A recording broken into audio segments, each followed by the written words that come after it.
falando de universidade, né? Como a gente está falando de projeto de pesquisa e os futuros que vocês vão trabalhar, então as normas que eu trouxe são as normas da UFRR. Né? Eu não trouxe todas, porque o documento tem mais de 100 páginas, então tem várias coisinhas bem específicas lá. A única coisa que eu não achei tão específica no documento é com relação às referências. Mas isso vocês acham muito facilmente, inclusive tem aplicativos que fazem isso para vocês, né? Colocam as referências da norma da ABNT. Nunca testei, mas se vocês souberem aí, coloquem no chat, né? Aplicativos bacanas para vocês lidarem com referência, porque referência é uma das coisas mais chatas de fazer, mas eu gosto. Eu adoro formatar trabalho. Inclusive, eu acho que se um dia eu ficar desempregada, eu acho que eu vou trabalhar com formatação de trabalho. Porque eu acho muito legal.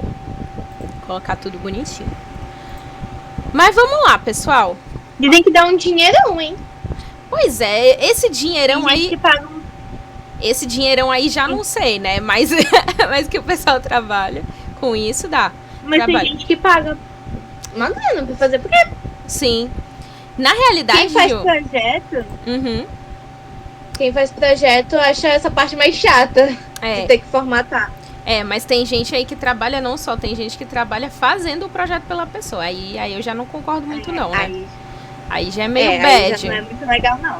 Porque, tipo, você ter o projeto pronto, sem estar nos moldes de formatação, tudo bem, né? Mas aí tem gente que paga pra fazer o trabalho por você, aí você, qual o sentido, então?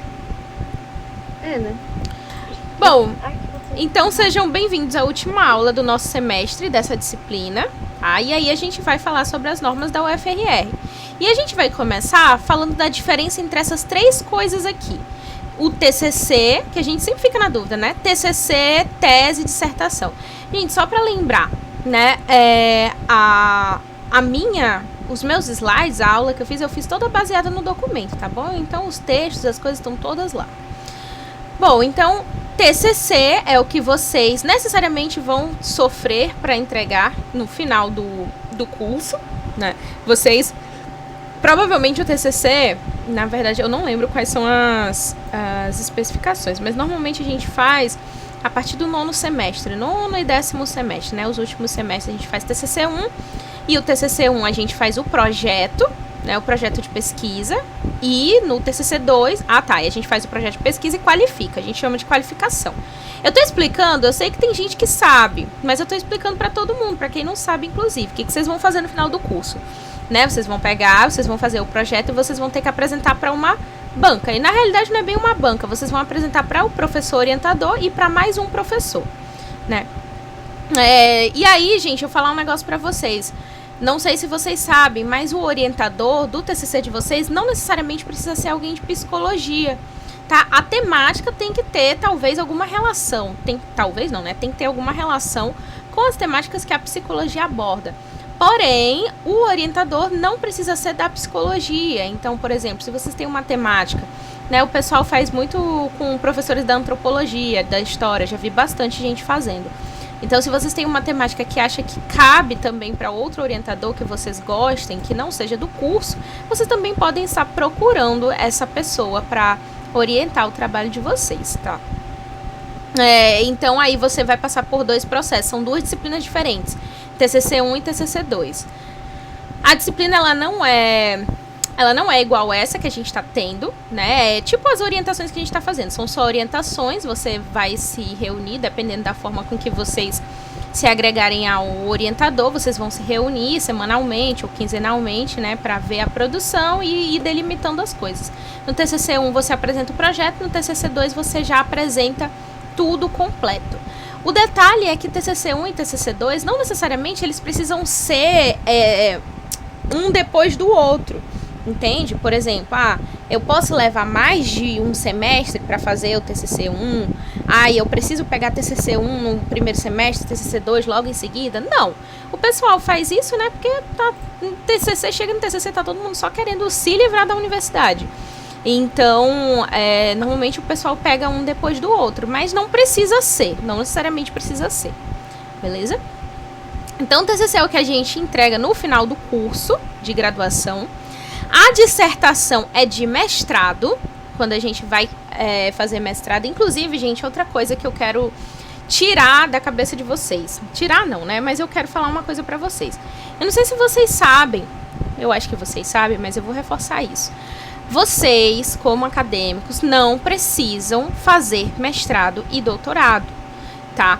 Mestrado e doutorado tem uma destinação específica. A gente tem na cabeça, às vezes, que para a gente ser bons profissionais em qualquer área, a gente precisa fazer mestrado e doutorado. Não necessariamente, ok? Se você ligeiramente não quer seguir a carreira acadêmica, né, a carreira da docência, a carreira da pesquisa, mestrado e doutorado não são obrigatórios para você ser um bom profissional. Você se preocupa em fazer especializações, você se preocupa em fazer cursos, em fazer outras coisas, né, para avançar. Porque, por exemplo, se você quer trabalhar com a clínica e somente com a clínica, você quer ser uma pessoa profissional em clínica, você não precisa ter um mestrado e doutorado para ser um profissional bom, bacana em clínica, ok? Procurem outras coisas, porque mestrado e doutorado, eles são mais para quem quer seguir essa carreira mais acadêmica, mais de pesquisa, né? Porque a gente é muito reforçado a ideia de, eu vou me formar, vou fazer um mestrado, vou fazer um doutorado. Não necessariamente vocês precisam seguir essa linha, tá bom? Vocês sabiam disso, gente? Vocês tinham essa ideia? É porque na academia eu percebo que é muito reforçado, né? Essa ideia do mestrado, do doutorado, etc. Aí a gente acaba, de alguma forma, sendo direcionado a isso. Mas, então, Gustavo, eu discordo um pouquinho do seu ponto. Porque existem várias pós-graduações, infelizmente são particulares, né? Infelizmente são particulares. Mas existem várias pós-graduação que são de qualidade e não estão atreladas ao mestrado e doutorado. Inclusive, é muito difícil a gente conseguir se direcionar para o mestrado e doutorado, principalmente se a nossa percepção for profissional, né? Então, assim, é claro que existem muitas instituições que são muito ruins e que têm um trabalho péssimo, né? Mas, por exemplo, eu me uso como exemplo porque, né, mais fácil. Mas, por exemplo, eu tava super em dúvida sobre a qualidade do IPOG, né? O IPOG é onde eu tô fazendo a minha pós, e a pós está sendo totalmente EAD. E, gente, tá sendo incrível, sabe? A grade curricular, o que vocês têm que perceber primeiro, pesquisem a grade curricular da especialização do que vocês querem fazer, da pós, né? Pesquisem a grade curricular, olhem os professores, né? Olhem a qualificação dos professores, se quiserem olhar, olhem o Lattes dos professores, vejam se as disciplinas estão conforme o que vocês esperam para aquela pós, né? Tudo isso a gente precisa observar, mas tem muita pós de qualidade aí, sim, em particular, que infelizmente é o caminho que a gente, quando a gente se forma, é um dos caminhos que a maioria das pessoas seguem, né? E eu acho que eu já falei isso pra vocês, eu não sei se foi pra turma de vocês, que vocês não precisam estar formados para fazer pós, viu? Foi pra vocês que eu falei isso, gente? Não lembro se foi. Mas vocês não precisam ter graduação para começar uma especialização. Vocês podem começar a especialização de vocês após, no último ano, tá? Vocês podem estar fazendo isso sem problema. Mas a questão é que às vezes a gente tá tão sobrecarregado, né, que a gente não consegue fazer a pós e se formar e fazer TCC ao mesmo tempo, é muito pesado. Mas é só avisando pra vocês. Então, a dissertação, título de mestre... Professora. Oi. Sobre essa questão do mestrado e do doutorado, a pessoa, ela pode não querer seguir a carreira acadêmica e ao mesmo tempo... É porque, tipo assim, eu gosto muito de fazer pesquisa, mas eu não tenho a mínima vontade de ser professora. Então, tipo assim... Pois. Entendeu? Não, eu entendo, Gil, eu entendo o seu ponto. É porque aqui a gente não tem incentivo à pesquisa. O incentivo à pesquisa que a gente tem, basicamente, ele tá atrelado às universidades, né? Então, assim, inclusive eu tô com essa dúvida, eu preciso ver umas questões aí de conselho de ética, etc. Porque eu não tô atrelado à universidade, tipo, eu não posso fazer pesquisa pela universidade, mas eu quero escrever artigos, eu tenho um outro processo aí que eu tenho que ver. Mas, enfim, o que acontece é que, beleza, você tem a liberdade de trabalhar na área de pesquisa, mas o problema é o incentivo. E aí? Quem vai custear a sua pesquisa? Entende? Então, assim, por exemplo, normalmente os instrumentos construídos, né? Construção de instrumento. Quem financia normalmente são as editoras. Mas, normalmente, as pessoas que constroem instrumentos são professores de ensino superior de universidades públicas, né? E aí são eles que conduzem, tem grupo de pesquisa, etc. Mas é muito complicado, porque, infelizmente, no Brasil, na universidade, a gente já não tem incentivo à pesquisa, quem dirá fora. Então, é um pouco difícil. Pois é. Aí, pronto. Obrigada, Gustavo. Você sanou minha dúvida. Tá vendo? Ó? Então, necessariamente tem que estar atrelado a alguém registrado no CNPq. Bom, gente, então a gente tem o TCC, tem a dissertação e tem a tese. A tese é de doutorado. A gente visa a obtenção do título de doutor. Tese. Ok? Bom, agora vamos falar da formatação geral. O que um trabalho precisa ter? Beleza? O que ele precisa ter? Margens, eu sempre decoro, né? 3-3-2-2. 3-3-2-2. 3 superior, 3 esquerda, 2 na direita e 2 na inferior. Gente, isso daqui vocês vão formatar no Word, já vão deixar personalizado lá, né? Pra ele já ir direto. Ok? Tem isso também. Tem o que eles chamam de doutorado sanduíche, né? Tem o doutorado sanduíche. Mas aqui no Brasil, a maioria dos processos tem que passar pelo mestrado. É difícil você conseguir fazer essa transdução, não? Como assim? Digam-me. É outra coisa? Ai, gente, não sei essas diferenças, não. Expliquem. O sanduíche é quando você faz seu mestrado em 2 instituições. Ou você faz em 2 instituições, ou passa um tempo numa e depois retorna. No caso do que o Railson está falando aí, tem alguns doutorados, porque assim, tem uns doutorados que você não precisa fazer mestrado mesmo. Tem doutorados que você vai direto. Mas tem outros, quando fala assim, não, tem que ter mestrado, aí você, por exemplo, na sua graduação fez uma pesquisa revolucionária, sei lá, produziu um artigo que foi citado 100 vezes em um ano. Aí, por causa do seu mérito, o doutorado te aceita sem mestrado. Interessante. Mas esse negócio de passar pelo mestrado para ir pro doutorado é uma coisa que é muito brasileira, sabe? Porque para fora não precisa passar por toda essa linha de raciocínio para chegar ao doutorado, não. Aqui que a gente... Oi. Na Itália, o meu pai, pelo menos era assim na época dele, isso já faz muitos anos. Mas ele conta que, tipo assim, ele terminava a faculdade e você já saía da faculdade como doutor.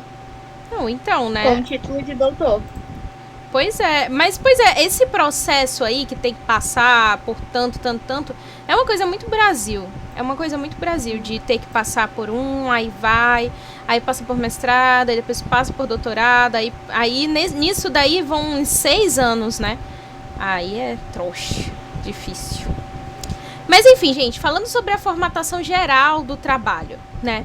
Margens aqui, normal, vocês sabem.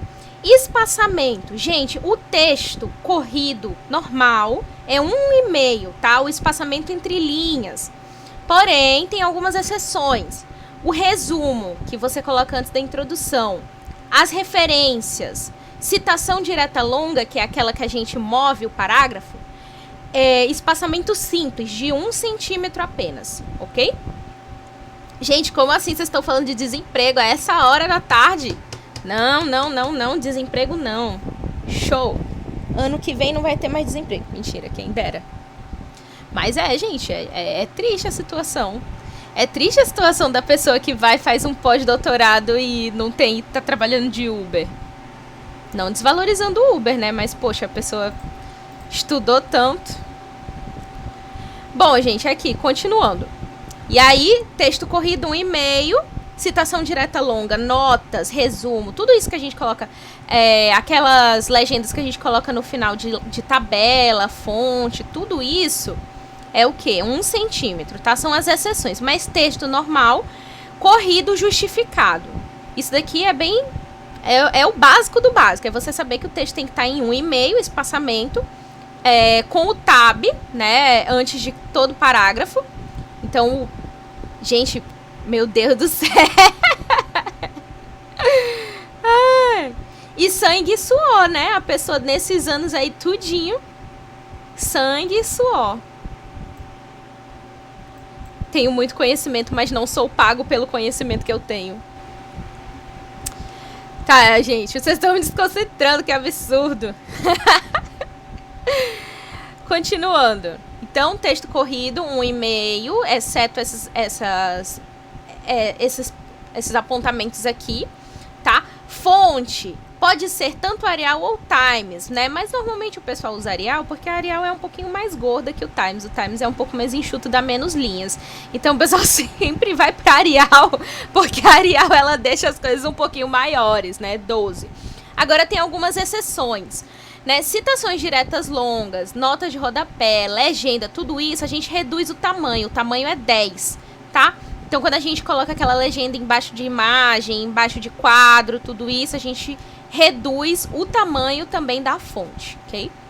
Tem que ser tudo justificado, né? Inclusive, coisas justificadas ficam muito mais bonitas. É incrível que depois que a gente começa a fazer trabalho acadêmico, né, que a gente justifica tudo, a gente começa a achar feio centralizado. Eu faço esses slides aqui chorando, meu coração chorando, mas para slide justificado fica horrível. Mas a gente se sente meio agoniado quando as coisas não estão justificadas, é muito bizarro.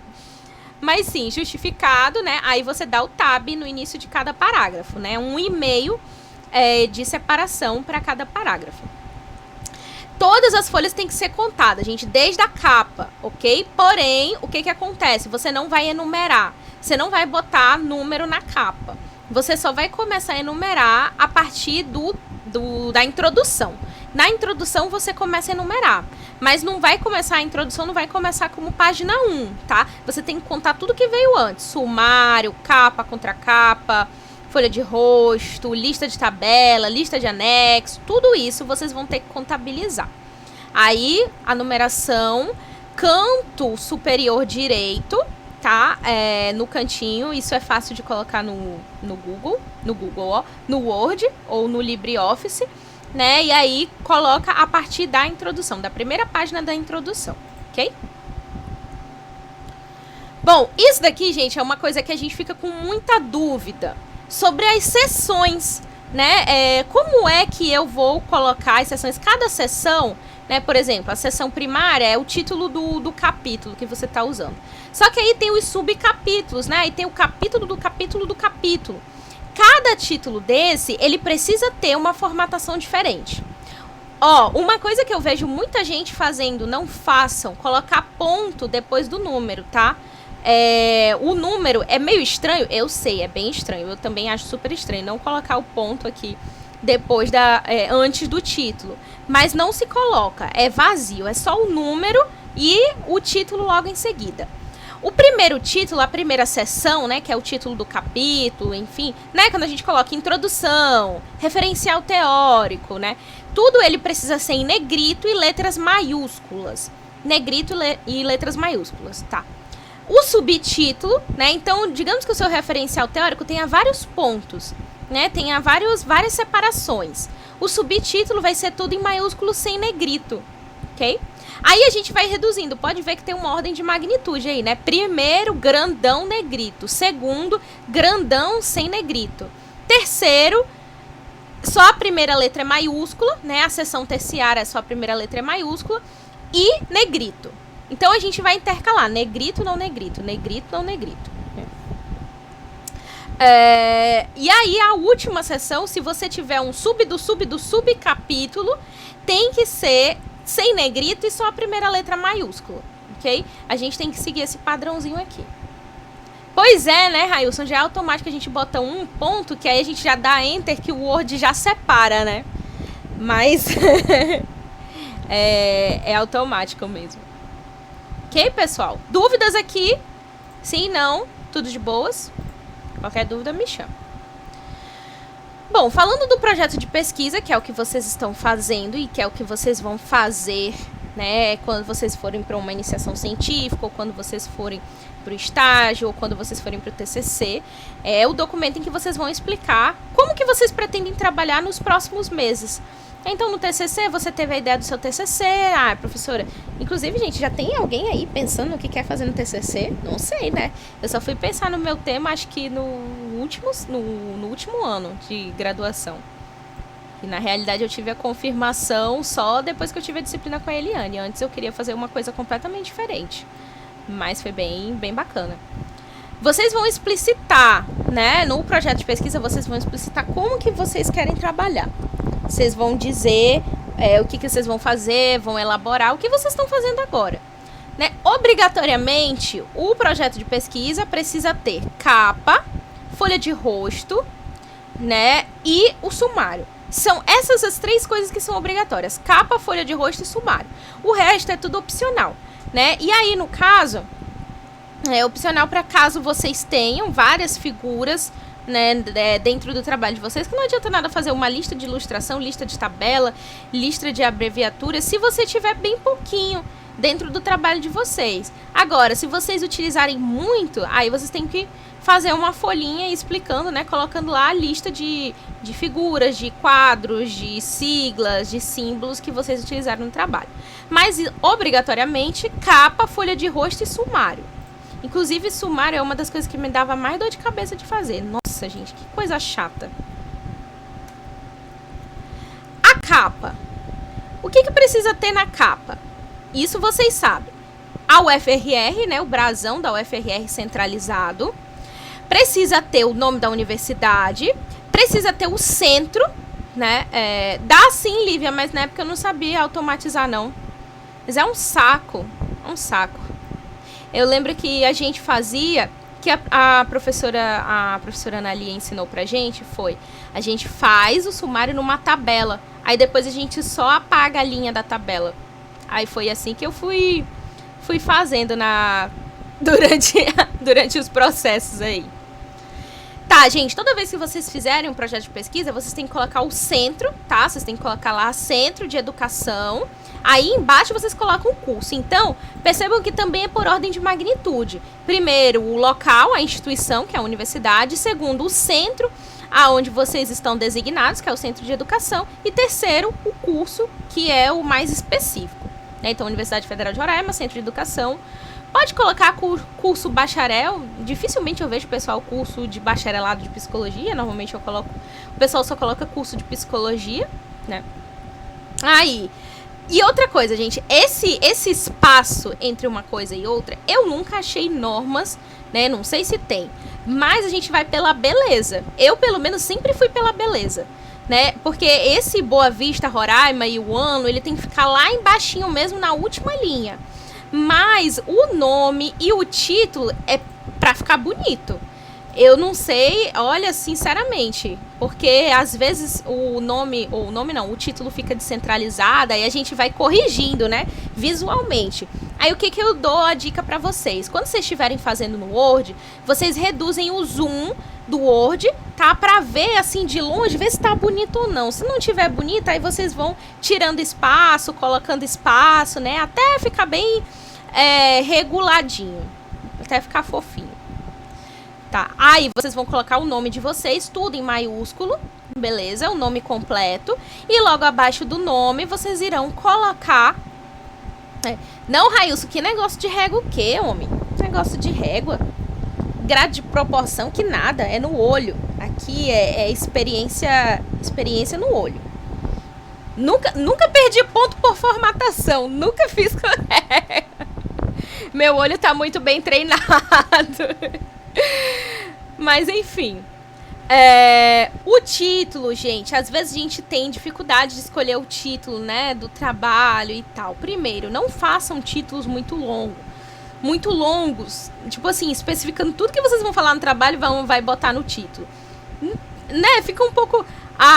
pesquisa sobre animais que estão em extinção no centro-oeste do Brasil nos anos de 2019 a 2021 relacionados a... Mano, pera, você fez o resumo do trabalho no título. Não precisa. Outra coisa, que o título ele precisa ser algo que atraia, né? Então, assim, precisa saber... Não, então, Gustavo, esse negócio do tamanho do brasão também é no olho. É a beleza. É com beleza. A gente olha e fala, tá grande, diminui. Tá pequeno, aumenta. Tá estranho, bota outro. Mas eu acho, assim, sendo bem sincera, eu acho o brasão da UFRR meio feinho, gente, sei lá. Parece uma coisa meio punch. Não sei, parece um negócio meio punch, mas eu acho ele meio mal estruturadinho, né? Mas enfim, opiniões pessoais. Bom, aí continuando, tá? O título, ele precisa ser resumido e atraente. Se o seu título tiver, né, título e subtítulo, seguinte, o subtítulo, ele fica depois dos 2 pontos. Então, vocês vão colocar, ó, por exemplo, deixa eu ver, estresse e trabalho, 2 pontos. Aí vocês vão especificar sobre o que o tema de vocês fala. O tema principal é estresse e trabalho, mas a partir do estresse e o trabalho, o que vocês estão, de alguma forma, sugerindo no trabalho de vocês, né? Na pesquisa de vocês, ok? Então, o título, ele precisa ser interessante, precisa captar o leitor. Na primeira lida, ele precisa saber sobre o que o seu trabalho vai dizer, né? Então, assim, se a sua temática for interessante, ele vai continuar lendo, se for do interesse dele, se não, ele vai para o próximo. E aí, aqui embaixo, a gente coloca o RR, gente, Boa Vista RR, porque tem outras cidades chamadas Boa Vista. Agora, se vocês morassem em uma cidade que não tem outra com o mesmo nome, sei lá, diga uma cidade aí, Piracicaba. Tem outra Piracicaba, gente? Eu não sei. Nomes de cidades estranhos que não tem outros nomes iguais no Brasil. Aí não precisava. Chicago. Tem uma Chicago no Brasil, gente? Como assim? Não sabia disso, não. Não. Mas tem Nova York, né? Tem Nova York. Mas aí é por isso que a gente coloca o RR, tá? A gente coloca o RR justamente porque tem outras Boa Vistas. Então, Pindamonhangaba. Aí eu acho, não sei se tem outra Pindamonhangaba, mas se não tiver, aí não precisa colocar o estado a quem ele está atrelado. E aí, no final, a gente coloca o ano, né? Vocês podem colocar o ano ou vocês podem colocar o semestre. Então, por exemplo, agora a gente está no 2021.1. Meu Deus do céu, a gente está no 2021.1. Jesus amado. Só de pensar que não vou ter um mês para planejar as aulas do semestre que vem, já bate o desespero again, gente. Já bate o desespero again. Eu não vou ter tempo para respirar. Vou dar uma respiradinha. Opa, voltamos. Voltamos para as aulas. Olha que legal. Ok? Aí vocês podem colocar só o ano, mas vocês também podem atrelar o semestre. Em TCC eu coloquei o semestre porque... Não, Gustavo. Pior do que o do semestre anterior? Será? Acho que não, hein? Acho que não, porque semestre anterior foi o caos. Foi o caos. Semestre que vem eu vou pegar a avaliação... Pera, quais são as disciplinas que eu vou pegar mesmo? Lembrei. Eu vou pegar a avaliação 2, avaliação 3 e psicodiagnóstico. Poxa, eu tô muito triste porque eu queria dar aula pros calouros, gente. Queria dar aula pros calouros. Estou sad. Estava ansiosa para dar aula pros calourinhos, mas agora só ano que vem. Aí eles vão pegar a avaliação 1 comigo. Ou métodos. Bom, continuando. Aí, beleza. Aí a gente vai colocar isso aí, local, cidade. Aí, como eu falei aqui, casos de cidades homônimas, recomenda-se o acréscimo da sigla da unidade. Do estado onde vocês estão. Folha de rosto. Essa daqui também, gente, é pura beleza. Olha, se tem um negócio que é um inferno de fazer essa folha de rosto. Porque você não sabe quantos enters você tem que dar entre cada coisa. É um negócio que fica assim num limbo, que você vai procurar quantos enter eu tenho que dar, quanto espaço tem que dar entre uma coisa e outra, você não encontra. Então aí a gente vai pela aparência mesmo, né? Dá um olho e fala assim, eu acho que aqui tem 3, vou botar a mesma coisa. Aí você vai e bota. Mas uma coisa que tem que ter é que a folha de rosto, ela tem que ter essa descrição aqui, né? Trabalho, ou então dissertação, ou então tese apresentada como... Tem uma tabela e pintar a borda de branco. Entendi. eu sou assim mesmo, Vitória. eu vou no olho mesmo. Ah, aqui ficou mais bonitinho, então é aqui que eu vou ficar. É aqui que vai ser. Tá, aí, gente, esse parágrafo aqui, tá, que você vai explicar para que serve o seu trabalho, ele precisa estar no meio para a direita. Então, aí você vai articular a régua para ele ficar do meio para a direita. Bonitinho. E você vai dar um espaço e colocar o nome do orientador também.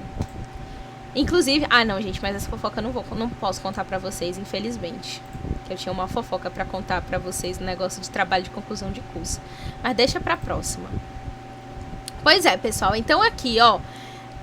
Quando tiver mais de um autor, você vai colocar por ordem alfabética, um embaixo do outro. Sim, é do meio pra direita.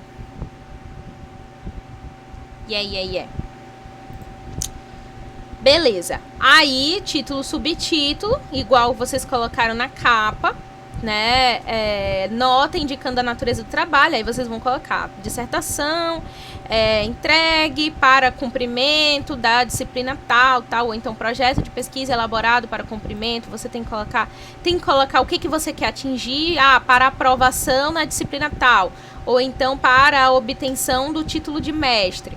Né? E aí você vai colocar a universidade, dá um espaço e coloca o orientador. Como eu falei, alinhada do meio para a direita.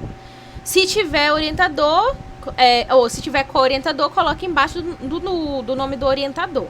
Beleza? A mesma coisa, a cidade e o ano também aqui em barro. Aqui a barro. O resumo, pessoal. Resumo mínimo 150 palavras, máximo 500. Parece muito, gente. TCC sozinho? Não sei não, Railson. Tem que ter orientador. Pelo menos na UFRS você tem que ter orientador. Não sei desse processo aí, não. Sim, você tem que ter orientador. Não pode fazer sozinho, não.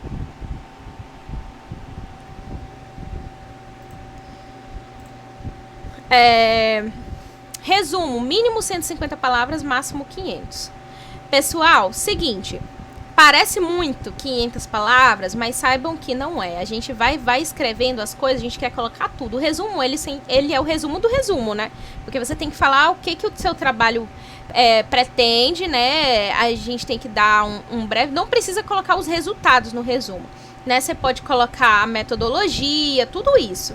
Você vai colocar no resumo. O que você pretende?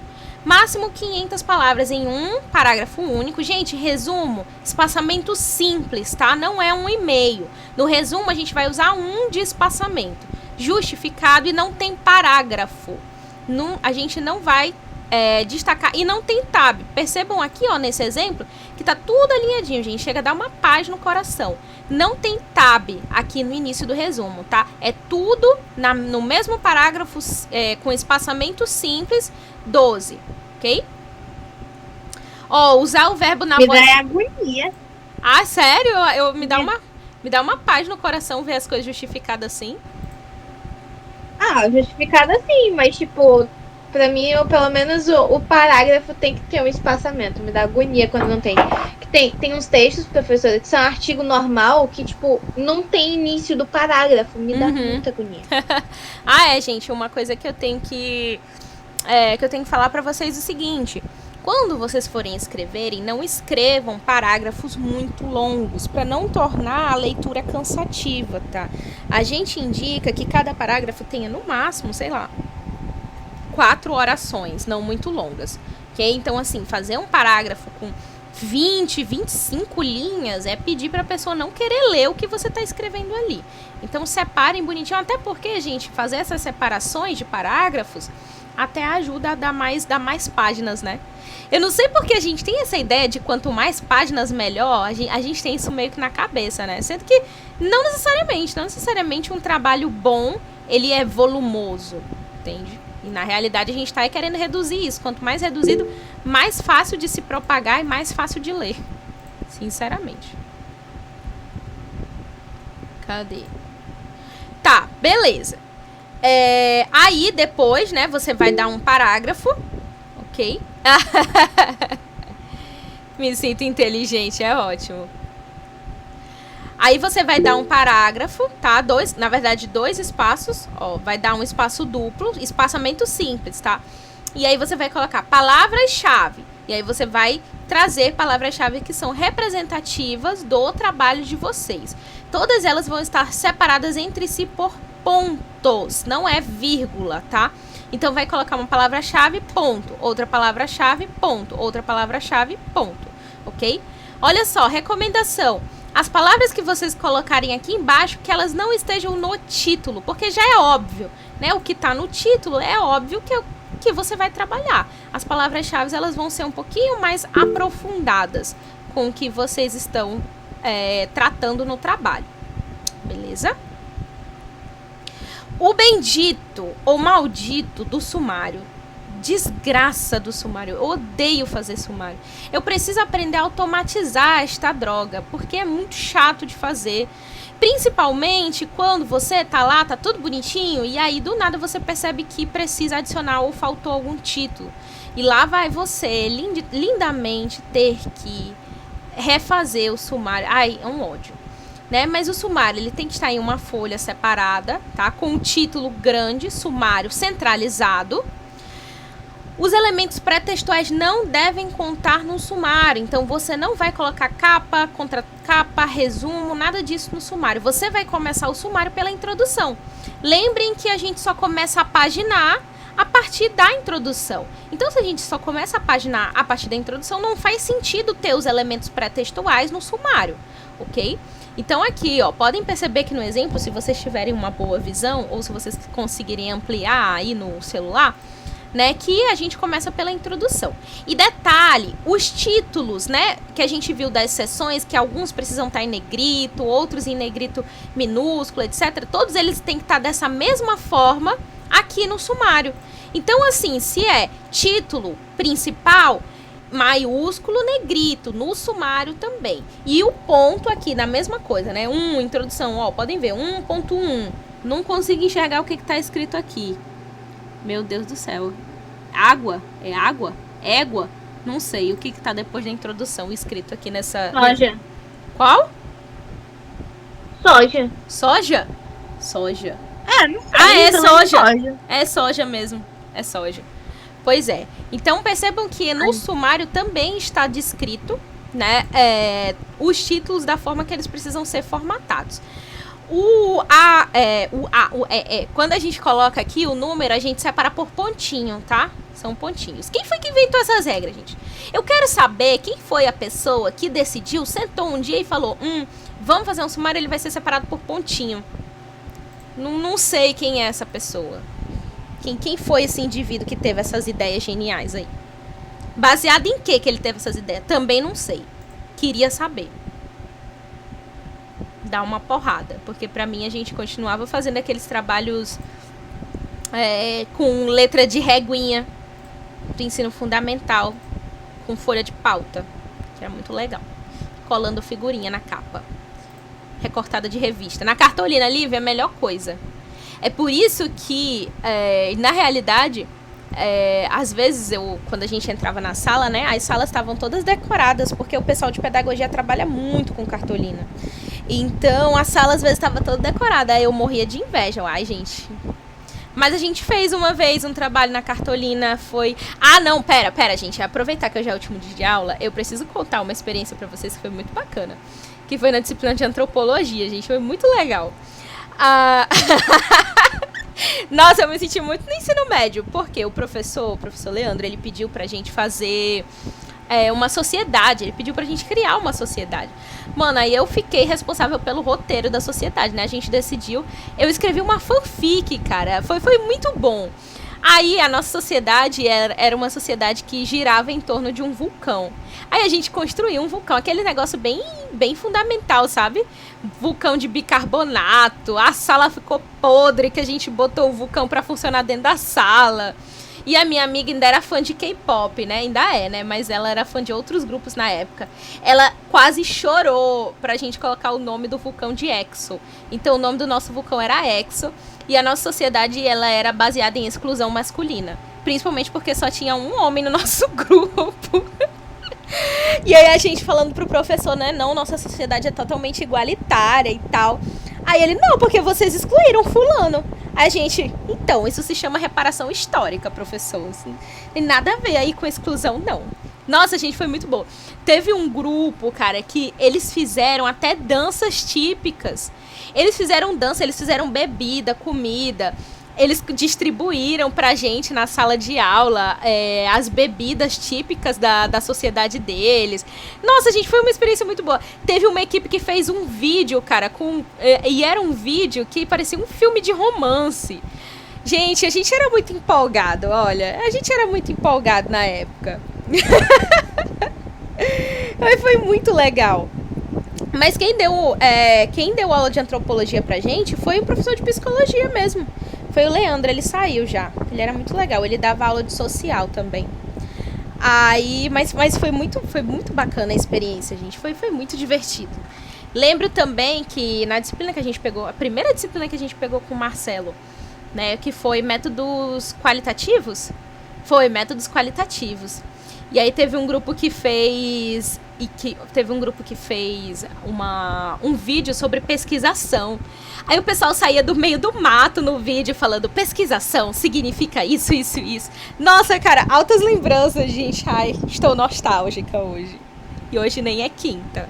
Mas foram... Parece um vídeo que eu fiz da aula de biologia. A gente ficava dançando no meio das plantas, com as plantas na cara, cantando uma música, uma paródia que a gente escreveu. Gente, infelizmente vocês não pegaram o presencial, porque as experiências no presencial são muito divertidas. Na disciplina de neuropsicologia, a gente sempre tinha que construir o cérebro. Inclusive lá no laboratório de psicologia experimental, né, tem vários cérebros dos alunos. O nosso acho que não tá lá porque deve ter desmoronado no meio do caminho. Mas aí a gente sempre tinha que construir os cérebros, né? Ai, nossa, nostalgia. Os primeiros anos de universidade são mágicos. Ai, gente, que pena que vocês estão no... Aquela, né, bem snob. Ai, gente, que pena que vocês não estão no presencial.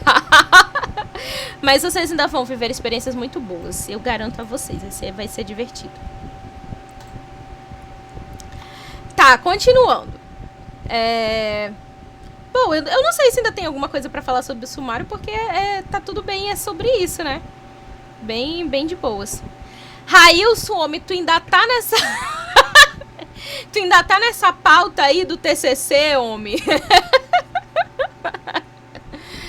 Tu não vai conseguir escapar, Railson, infelizmente. Mas o TCC, ele é um teste de sobrevivência, gente. É um teste de sobrevivência. Que nos filtra para o pior, que é sair da universidade. Sair da universidade é muito pior do que estar na universidade, gente. Isso eu garanto pra vocês. Pelo menos pra mim foi.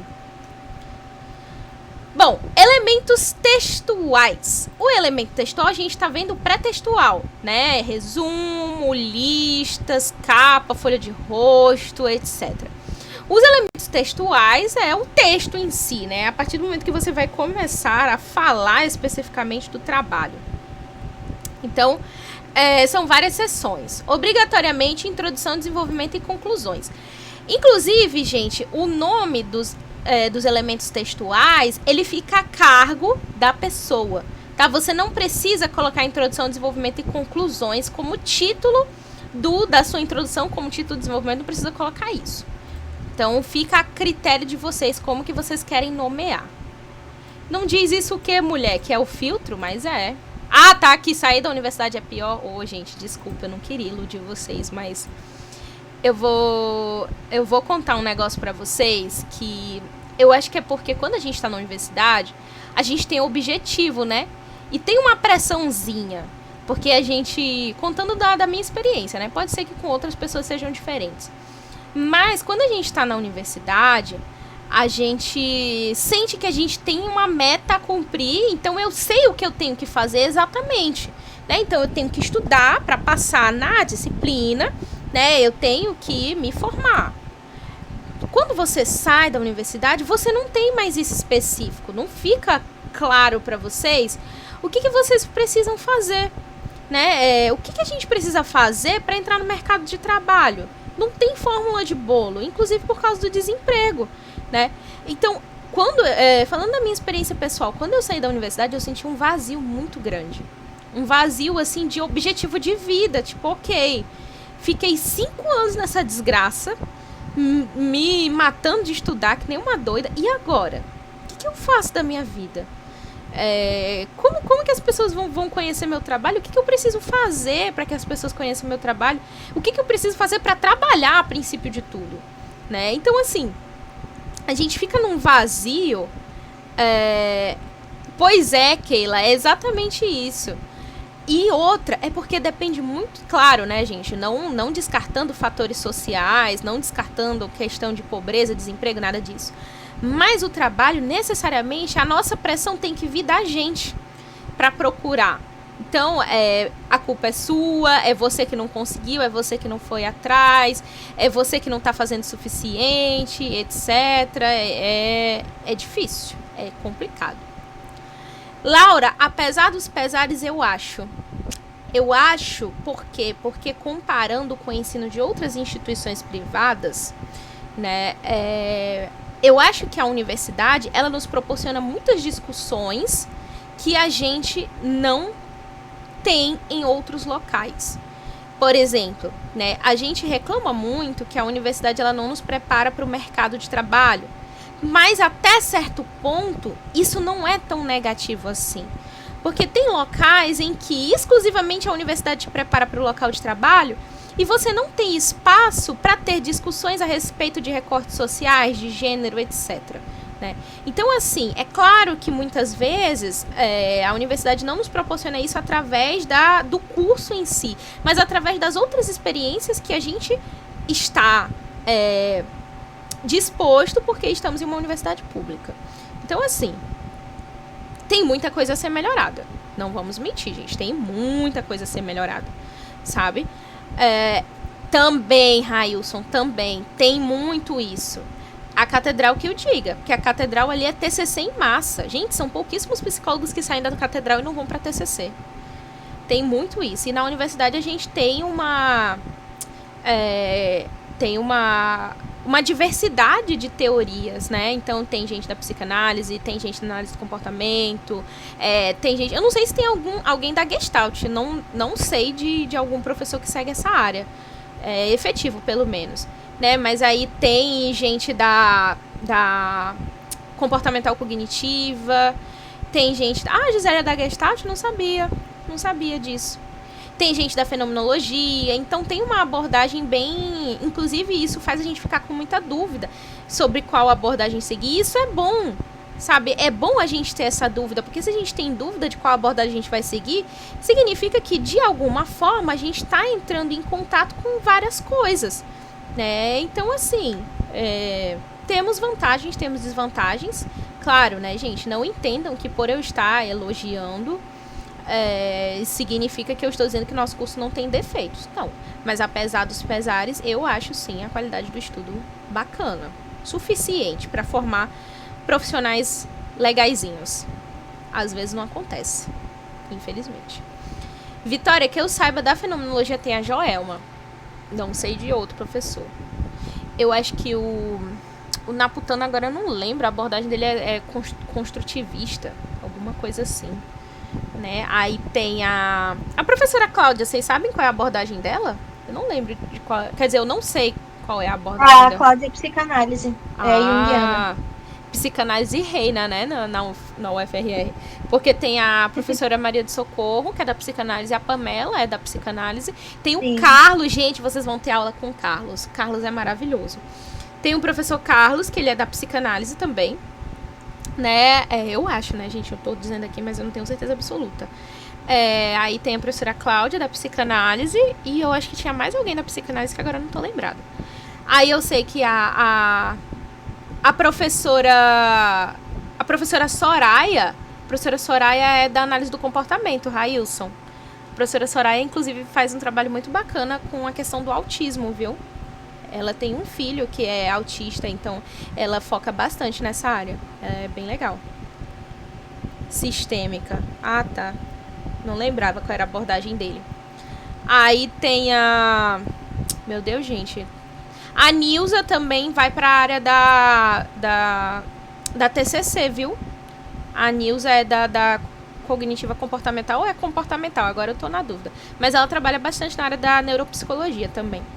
dependência química, quem quiser trabalhar com pesquisa sobre dependência química, a professora Nilza, ela vai para essa área. A professora Pamela gosta de trabalhar com questões de indígenas e com questão de psicanálise da criança. Ah, da Daniele, né? A Daniele também. A Daniele é comportamental cognitiva, né? E isso, acabou os professores? Tem mais alguém que eu esqueci? Não sei. Isso porque eu tô excluindo os substitutos, né? Porque eu tô falando pra vocês de oportunidade de pesquisa e outras coisas. Então, isso exclui os substitutos. Mas, dos efetivos, agora eu não lembro se tá faltando alguém. Sim, tá faltando a professora Ana Paula. Agora eu tô na dúvida se a professora Ana Paula é da análise do comportamento, se é cognitiva. Eu sei que ela trabalha na área organizacional, mas eu não lembro qual é a abordagem dela. A professora Ana Paula, tem a professora Fernanda também, que eu não lembro qual é a abordagem dela, mas a professora Fernanda tá afastada, acho que ela tá fazendo pós-doc. E é isto. Tem mais alguém que eu tô esquecendo? Se tiver. Mas antes tinha muito mais professores da psicanálise, gente.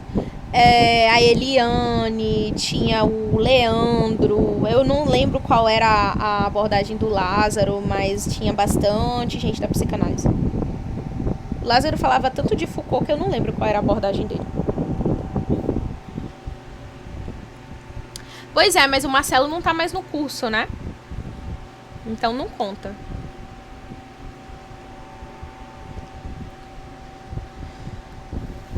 Pois é, ele é da área da social, mas eu não lembro qual é a abordagem que ele usa. Não lembro qual é a abordagem que ele usa. Acho que é Foucault mesmo. Sim, Keila, ele tá no estágio. Eu não sei se ele ainda tá pegando TCC, mas estágio ele ainda tava pegando.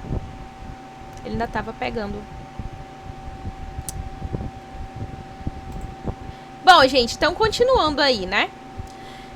Então a gente tem introdução, desenvolvimento e conclusões, beleza? O assunto na introdução é apresentado como um todo, sem muitos detalhes. Então, assim, você vai especificar na introdução o que seu trabalho traz, né? Vou falar sobre tal temática. Tal temática representa isso, isso e isso. Meu trabalho, né, claro, pode ser em primeira pessoa, mas normalmente não é, né? Vai abordar tais questões. Tais estudos foram realizados a partir dessa temática, né? Temos o objetivo de chegar a tais, de hipotetizar a respeito desse assunto aqui. Então, você não vai especificar na introdução, quantas pessoas eu vou fazer meu trabalho? Qual vai ser o gênero das pessoas onde que eu vou fazer meu trabalho? Não, você não precisa, porque isso você deixa para metodologia. A introdução você vai dar um raspão, tá? Você vai raspar algumas coisas ali para que o leitor se interesse pelo que você está escrevendo, beleza? Então aí, olha só o que pode ter. Referencial teórico brevemente, viu, gente? Por favor, não vão colocar a introdução, ela normalmente não é tão longa, tá? Então não vão fazer uma introdução de 5 páginas, isso vocês deixam para o referencial. Vocês vão dar uma raspada no referencial, na revisão de literatura, quais outras pesquisas, né, que já foram realizadas na área, para você dizer, olha aqui, a pessoa vai começar lendo seu trabalho, ela vai ler para a introdução, aí você vai falar, menina, você tá dizendo que o meu tema não é importante? Pô, espera lá, deixa eu te mostrar aqui as outras coisas que já foram feitas, só para tu saber que isso aqui que eu tô falando é essencial, tá? Porque outros autores já acharam isso daqui, então preste atenção no que eu estou dizendo. A introdução, ela serve basicamente para você dizer assim pro leitor, eu dei muito suor nesse trabalho aqui, esse trabalho aqui foi o meu corpo e minha alma, então assim, a temática é muito legal, eu vou te dizer que o meu trabalho é muito importante. Por que meu trabalho é importante, né? Vamos falar sobre educação, vamos falar sobre ensino de matemática. Você já viu que os piores indicadores estão nas disciplinas que envolvem matemática? Você não acha isso preocupante, leitor? Acho preocupante, né? Quer ver quem já falou que é preocupante também? Olha só, o fulaninho já falaram que também é super importante a gente discutir sobre matemática. E aí, tu vai desvalorizar mesmo esse projetinho aqui? Tu vai mesmo desvalorizar esse trabalho aqui que foi feito com tanto amor e carinho? Basicamente, a introdução ela vai servir para isso. Para você convencer a pessoa que abriu o seu trabalho de dizer assim, pô, isso aqui tá legal, não, meu trabalho tá muito bom, gente, é muito importante, é muito legal. Lê aí, pô, por favor. Cita, se você puder, cita o meu nome nas suas referências, sabe? Me dá uma ajudinha aí. Então a introdução ela vai servir para esse convencimento, ok? Você pode colocar aqui nas normas da UFRR, está dizendo que você coloca métodos, técnicas, procedimentos seguidos. Não, Gustavo, porque na justificativa você vai abordar a importância do seu tema.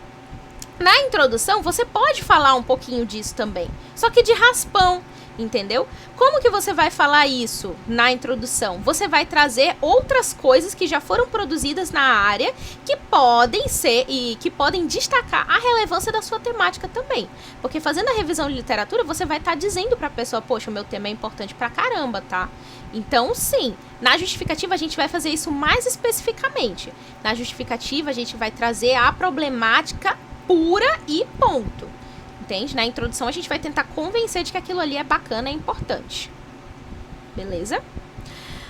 Então, olha só, nas normas da UFRR tem dizendo que a gente pode colocar os métodos, técnicas e procedimentos seguidos. O pessoal não costuma colocar muito, não. Eu vejo o pessoal deixando muito isso aqui de surpresa, né? O pessoal coloca normalmente na introdução qual é o objetivo do trabalho. Olha, então, neste projeto de pesquisa, ou então nesse estudo, buscou-se verificar isso aqui, entende? Normalmente o pessoal não gosta de dar muito spoiler na introdução, por quê?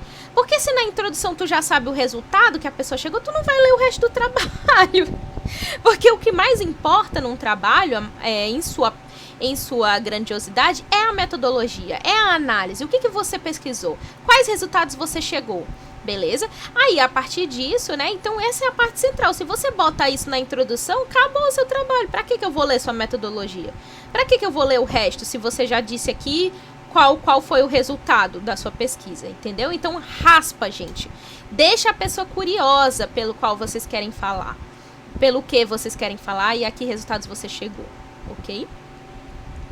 Olha só, aqui está dizendo que deve constar um parágrafo que descreva exatamente o que será apresentado nas sessões de discussão do trabalho. Então, como eu falei, o objetivo desse trabalho foi verificar isso, tal hipótese, entende? Você não vai dizer que corroboramos a hipótese. Não, porque como eu falei, aí você já vai estar antecipando o resultado fora da sessão que é para onde ele está.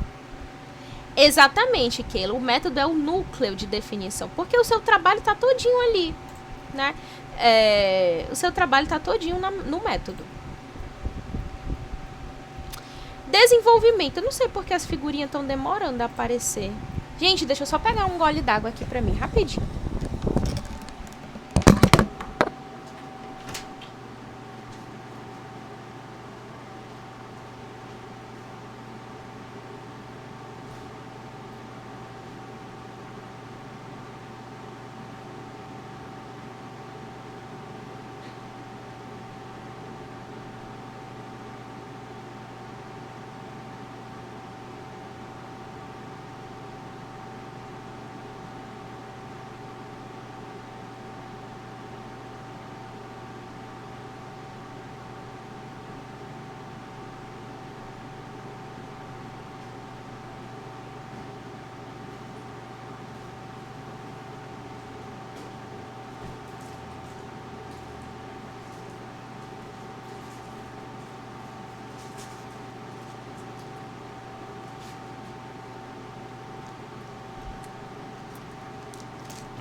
Voltei.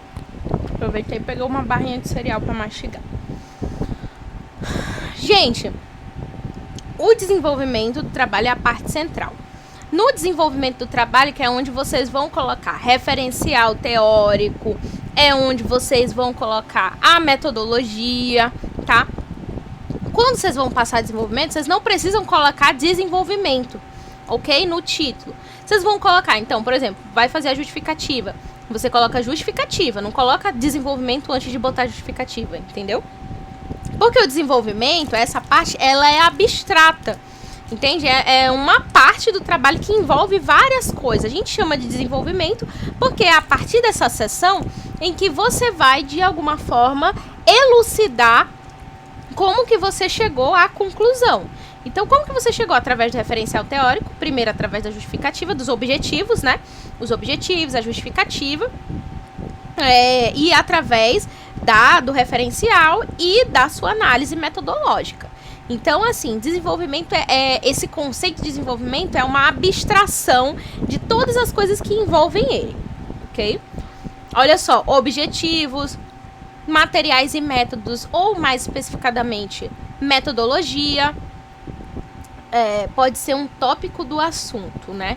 Tá falando as coisas que vêm no desenvolvimento são os tópicos de desenvolvimento? É isso que você tá falando? Pera aí. Ah, entendi. Basicamente, Railson, o desenvolvimento é uma grande área do trabalho, entende? Então é uma abstração, por isso que você não precisa elucidar que agora estamos indo para o desenvolvimento. Você só coloca o título das coisas, justificativa, método, etc. Tá? No método, pessoal, você vai descrever vai descrever os procedimentos, vai descrever o local, vai descrever os materiais, tudo isso. Normalmente o pessoal você pode fazer por tópicos, né? Então, você pode fazer de forma corrida ou por tópicos. Eu gosto de fazer por tópicos porque dá mais linha, gente. Sendo bem safada aqui e falando as coisas pra vocês na lata. Eu gosto de fazer por tópico porque como tem os enters, né, no meio do caminho, dá mais linhas. Aí, novamente, a gente cai no estereótipo de que a gente precisa fazer coisas com muitas páginas, né? Também, Augusto, é menos confuso. E eu acho que fica bem mais bonito. Você faz por tópico, né? Então, você faz um tópico de local e materiais, faz um tópico de procedimento, faz um tópico de resultados, faz um tópico de discussão, tudo dentro da metodologia, né? Então, eu acho que fica mais bonitinho. Não, Railson, não exige. Essa é a questão. Mas é porque a gente é reforçado a fazer coisas grandes, né? Então, não sei. Aí a gente fica com medo de entregar coisa curtinha e o pessoal achar que a gente fez de qualquer jeito. Então, a gente fica, meu Deus do céu. Não é dentro do desenvolvimento. Eita, Ramone, que é isso aí, mulher? Desculpa, é minha sobrinha. Tudo bem, Ramone. Sim, Gustavo, é dentro do desenvolvimento, mas o método também fica dentro do desenvolvimento. Desenvolvimento é toda essa parte grande de método, discussão, que mais? Introdução, ó. Justificativa, objetivos. O desenvolvimento é a grande área, né? Então, tudo está incluído no desenvolvimento. Não, gente, pera lá. Vocês... Não. A metodologia faz parte do desenvolvimento do trabalho.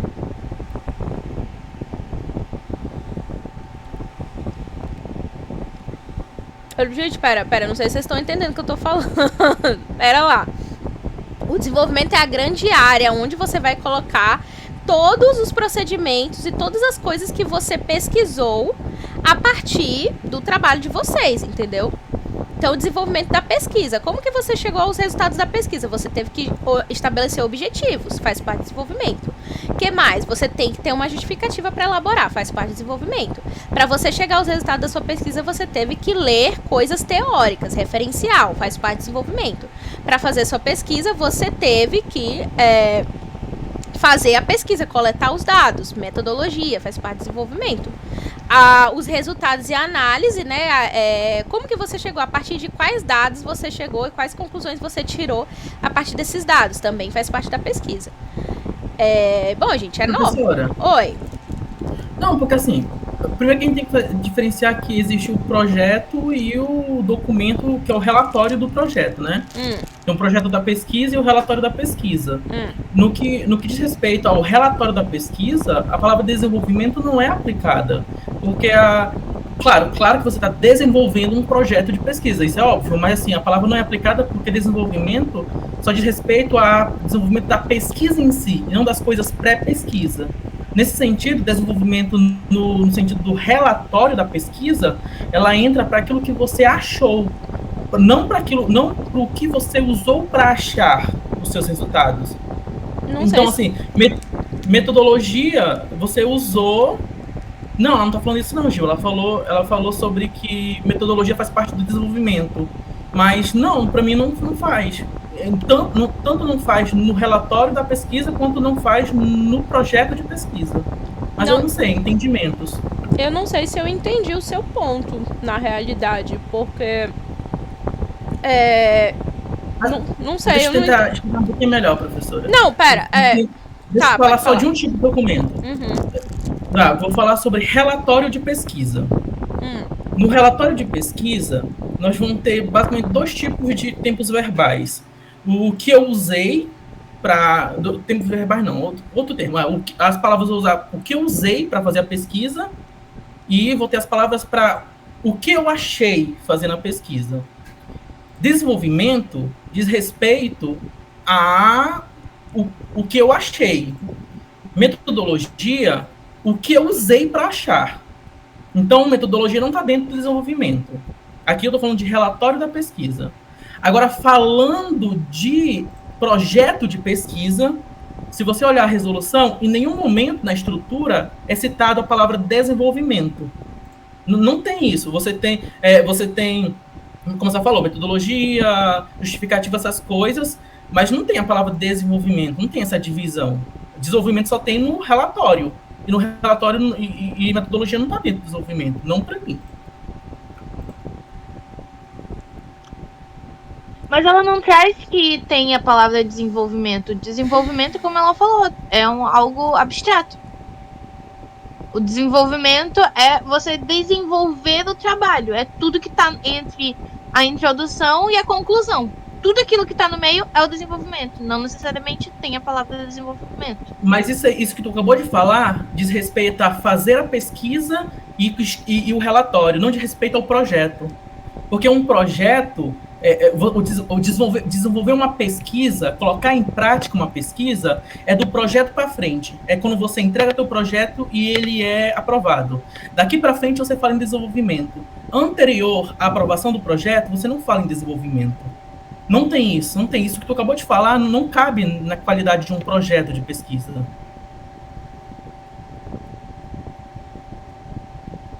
Mas qualquer texto que tu for escrever tem introdução, desenvolvimento e conclusão. Isso é em qualquer texto que tu for escrever.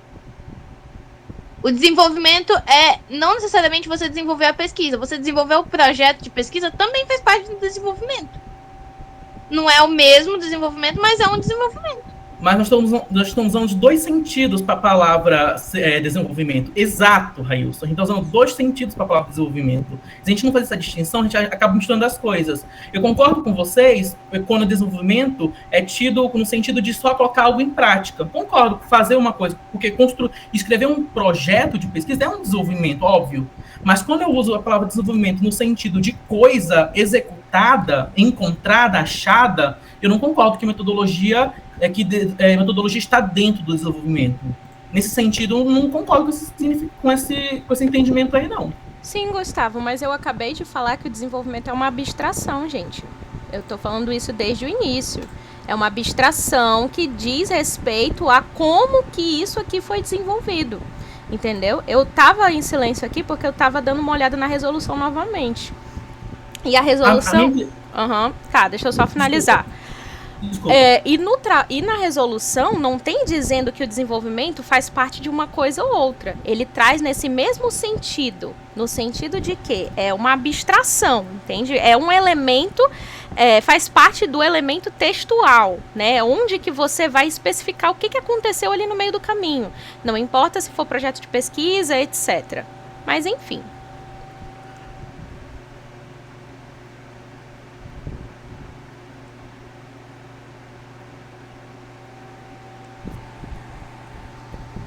Oxe, recebendo ligação aqui.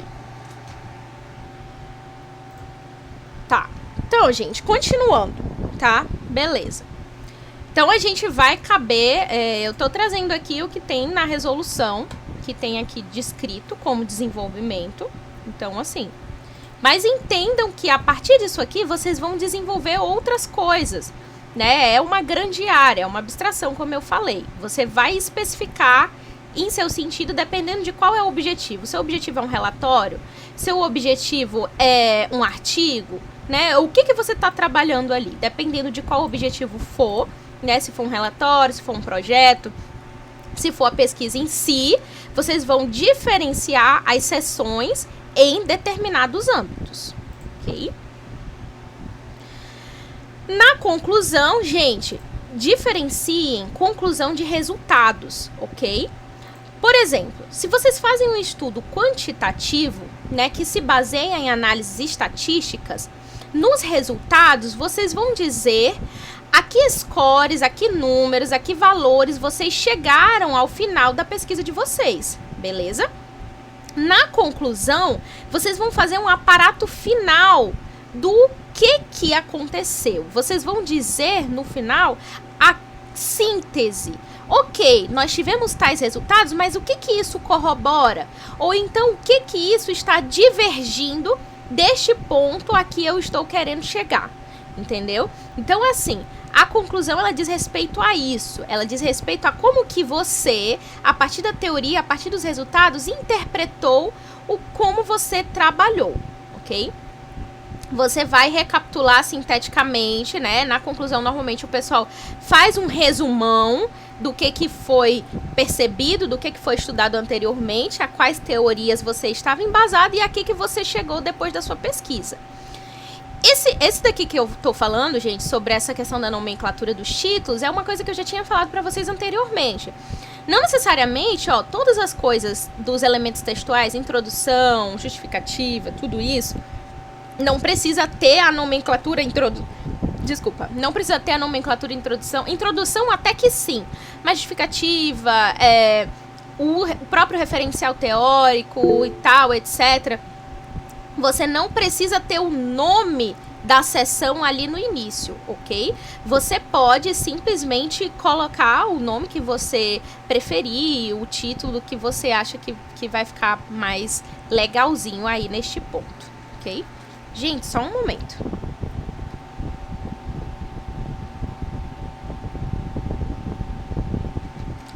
Ai, tá difícil a comunicação hoje. Aí eu estou recebendo ligações aqui, porque, né? Complicado. Pois é, Railson, tem bastante isso. Muitos professores não usam introdução, né? Delimitação do tema. Ó, tem gente, por exemplo, que não coloca a literatura na introdução. Tem gente que faz um tópico separado, entende? Tem gente que pega e faz um tópico separado dizendo assim... literaturas acerca, né? Então tem gente que separa, não tem problema nenhum, né? Contanto que esteja bonitinho ali no que você está querendo falar, separado, legal, beleza. Se não, no have problem, ok? Agora vamos para os erros que a gente comete muito, gente. Citação direta longa, citação indireta e etc.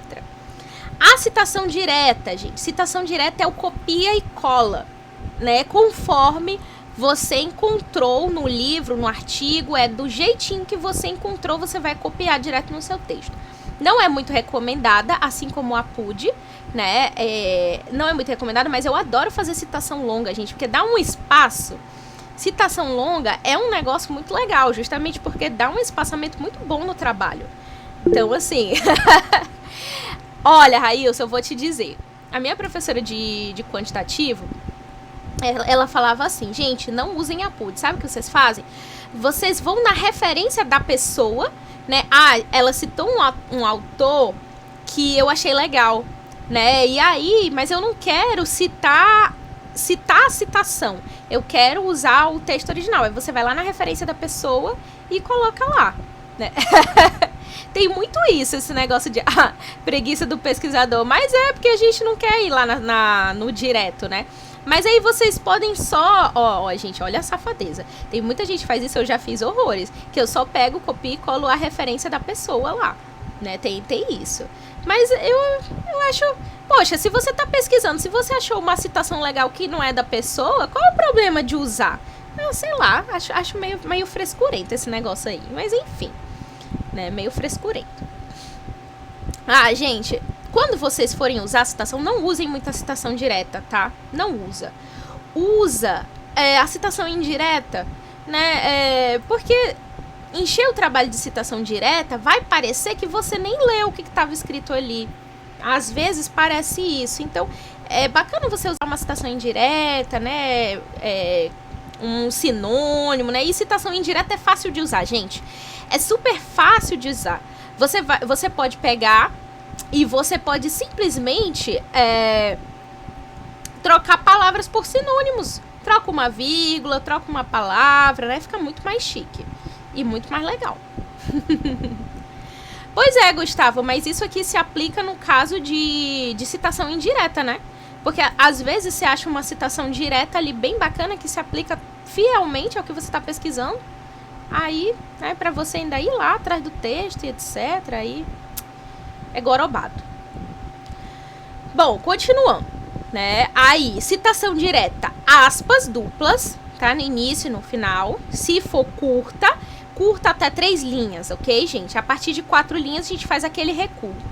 Você vai usar o sobrenome do autor, a data e a página onde você pegou em letra maiúscula o sobrenome do autor, tá? Eu vi muita gente fazendo citação com letra minúscula. É tudo maiúsculo, ok?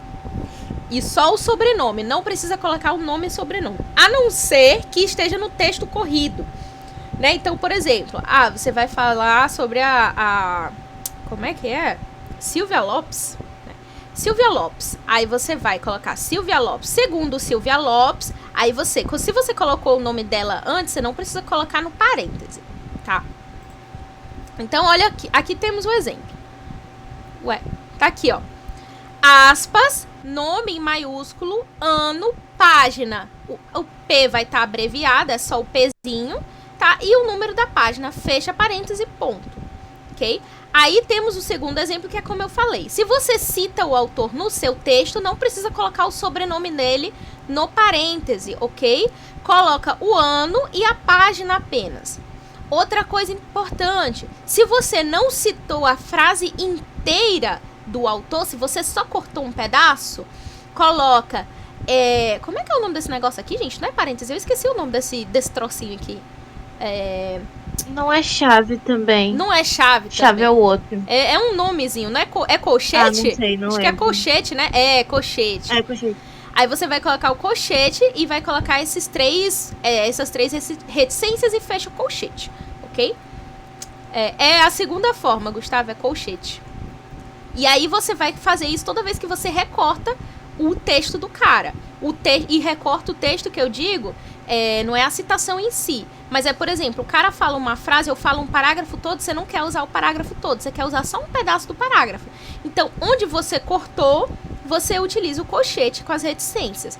E, inclusive, você pode colocar texto depois do colchete. Então, por exemplo, digamos que nessa frase aqui, né, esse é muito clara, não era o final. Aí eu uso o colchete e posso continuar, né, o texto depois do colchete, contanto que faça sentido, tá, gente? Também não vão colocar colchete do nada, vocês colocam outra coisa completamente diferente que não faz sentido ligando uma coisa ou outra, beleza? Então, se colocou o nome, sobrenome ou, enfim, do autor na frase em si, antes da citação, não precisa colocar no parêntese, né? Então, Railson, a APA a gente usa na hora de fazer artigo. Na UFRR, né, tem alguns professores que preferem usar a APA para preparar o aluno, né, para caso ele for submeter artigo e tal. Mas trabalho de conclusão de curso, essas coisas que tem que entregar necessariamente para a UFRR, são as normas da UFRR, os trabalhos da UFRR. Gustavo, é porque assim, né, se você escreve, por exemplo, você escreveu um texto, você quer cortar um pedaço do texto, né, você quer falar o que vem antes, não quer falar o que vem no meio e quer falar o que vem depois. Aí você pode escrever depois do colchete, entende? Você coloca o colchete, pode escrever antes, coloca o colchete, pode escrever depois. Você pode fazer esse recorte, contanto que faça sentido as duas partes. Beleza? Continuando. Citações longas com mais de uma linha. Por que eu botei mais de uma linha? Mais de 3, tá? 3 linhas pra cima, a gente já considera como citação longa. É uma beleza pra dar espaço. E eu acho super lindo, gente. Não sei porque as pessoas têm tanta coisa contra a citação longa, porque fica tão bonitinho, fica tão fofo. Eu acho que fica muito lindinho a citação longa. Mas, ó, o trecho deve ser transcrito em parágrafo separado do resto do texto. Você vai dar um enter entre o texto corrido e a citação longa, ok? A citação longa 10, fonte 10, não é 12. Espaçamento simples entre uma coisa e outra. E recuo de 4. É diferente, viu, gente, da folha de rosto. Isso, Raíssa, espaçamento simples 1 centímetro. A folha de rosto é do meio pra cá, né? A citação longa é recuo de 4 centímetros da margem esquerda. Fonte 10, espaço simples, aspas e texto justificado. Professora, pode colocar parágrafo? Olha, pode. Eu já vi muitos casos que sim. A pessoa faz uma citação longa e separa entre parágrafos. Outra coisa que eu já vi muita gente fazer é, por exemplo, eu quero colocar várias citações, né? Pode fazer também, colocar várias citações no mesmo. Inclusive, acho que eu trabalho de alguém aqui. Acho que, eu não lembro de quem é. É do grupo da motivação. Que colocou várias citações longas, uma embaixo da outra. Acontece, tem muita gente que faz desse jeito também, né? Que, digamos que tem vários autores que falam exatamente a mesma coisa. Aí você vai colocar várias citações longas, uma embaixo da outra, sempre dando um espaço, né? Um enter entre uma e outra. Agora, na hora de colocar o parêntese, é a mesma coisa, tá bom? Vocês vão colocar o nome do autor todo em maiúsculo, o ano e a página logo em seguida. Fecha parêntese.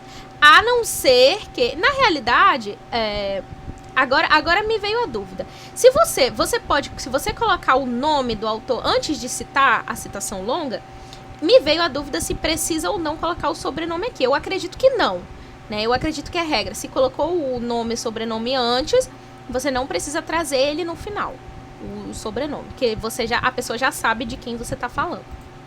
Ok? Beleza? Professora, Oi. realmente não precisa colocar as aspas? Não, citação longa não precisa de aspas. Não precisa, ok? Porque assim, se você separa a citação do texto, já fica óbvio que não é você que está falando, né? Porque às vezes no decorrer às vezes no decorrer do texto a citação se perde, né? Então as aspas elas vão servir para avisar o leitor de que, peraí, você deu uma pausa para pegar outra pessoa para falar por você. Então, na citação longa, já vai ficar óbvio visualmente que você não é você que está falando, é outra pessoa. Então, não utilizem aspas na citação longa, ok? Várias vidas sendo destruídas. A citação indireta é o que mais recomenda-se, né, no trabalho. Você vai representar... Gente, às vezes a gente confunde citação indireta com interpretação própria, pessoal. Não sei se as duas coisas são iguais. Eu acho que não. Na minha opinião, não são.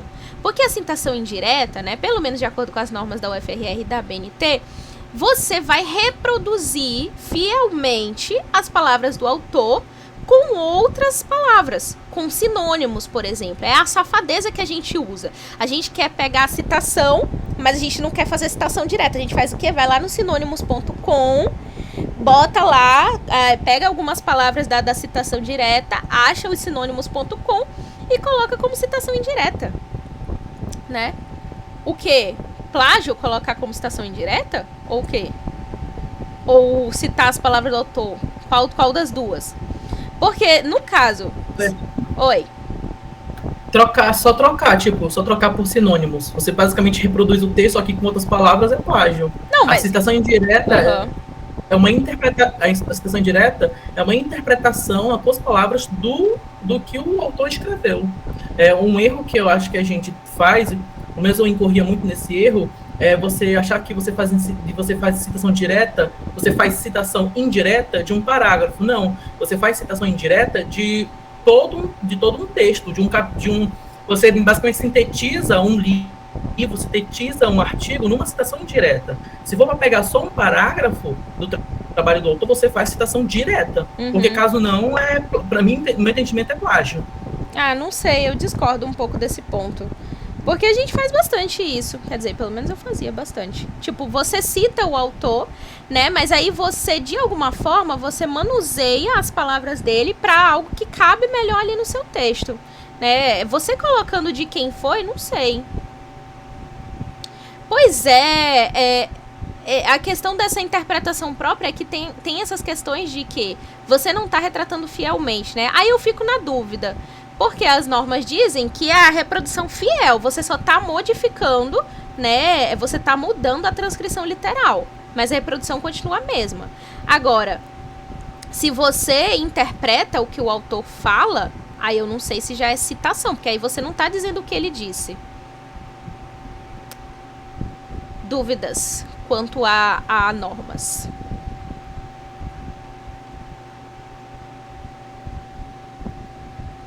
Tá, então continuando. Não precisa de aspas, não precisa de número de páginas, né?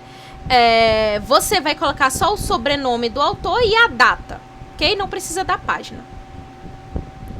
Ó, aí aqui ele dá um exemplo.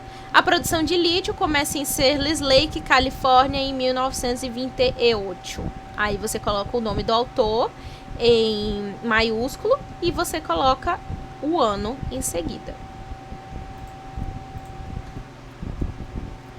Quando o nome do autor fizer parte da sentença, a mesma coisa da citação direta. Não precisa, ok? Não precisa colocar dentro do parêntese de novo. Você pode colocar só o ano de publicação da pessoa, ok? Aí, se for uma citação do mesmo autor, só que de várias obras diferentes, você vai colocar só as datas separadas por vírgulas, ok? Meu orientador dizia que citação direta cabia em trabalho teórico. Como assim, Keila? I don't understand you. E temos o APUD, né? O tão odiado APUD. O APUD, que é uma expressão latina, que significa citado por, é quando você pega a menção de um texto de outra pessoa, né, no texto de alguém. Então, é a citação da citação. Isso precisa estar na lista de referência, o APUD precisa estar na referência, né? Ué, gente, eu não coloquei o exemplo certo aqui. Mas o APUD, agora eu tô com a dúvida. Deixa eu olhar aqui, gente, só pra tirar essa dúvida. Mas eu acho que o APUD ele vai em itálico. Não tenho certeza. Mas normalmente as palavras estrangeiras... Vai em itálico, né? Normalmente as palavras estrangeiras, né, do latim, o etial também em itálico, para demonstrar que a palavra ela não é brasileira. Nhon, nhon, nhon, nhon, nhon, nhon, nhon. Professora? Oi. Eu acabei de abrir aqui. Pera, acho que cortou.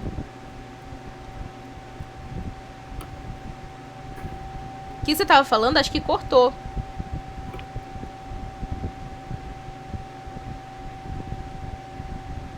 Alô?